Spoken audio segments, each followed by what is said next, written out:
মোৰ স্বৰচিত কবিতা এটি আবৃত্তি কৰিবলৈ ওলাইছোঁ। কবিতাটিৰ নাম হৈছে দিছিলোঁ আই।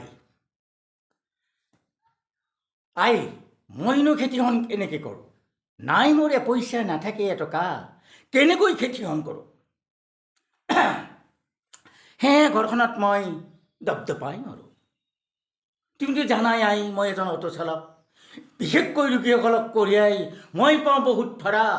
তোমাৰ চিন্তাত, নৱপ্ৰজন্মৰ চিন্তাত মোৰ বুকুৰ ওলাইছে হাৰা। আয়ো, মই আৰু নেমাৰো ভাড়া, কাৰণ আই সৰহবোৰ ব্যক্তি হৈছে সৰ্বহাৰা। তেখেতসকলে মোক কেনেকৈ দিব ভাড়া? আই, মই নলওঁ ভাড়া, নামৰ ভাড়া, ময়ো হৈছে যি দিশহাৰা।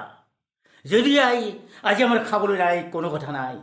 মই বিশ্বৰ দৰিদ্ৰ, বিশ্ব শিশু অবৰ খুৰা, অভাৱত হৈছোঁ বুঢ়া, আচলতে গছমূৰা।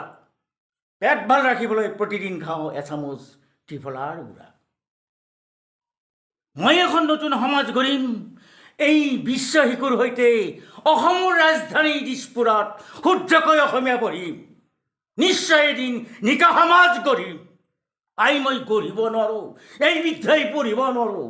মই হৈছোঁ সন্তানহীনা, সেয়ে যিবোৰ বুকুৰ কুতুবে নাই চিনা।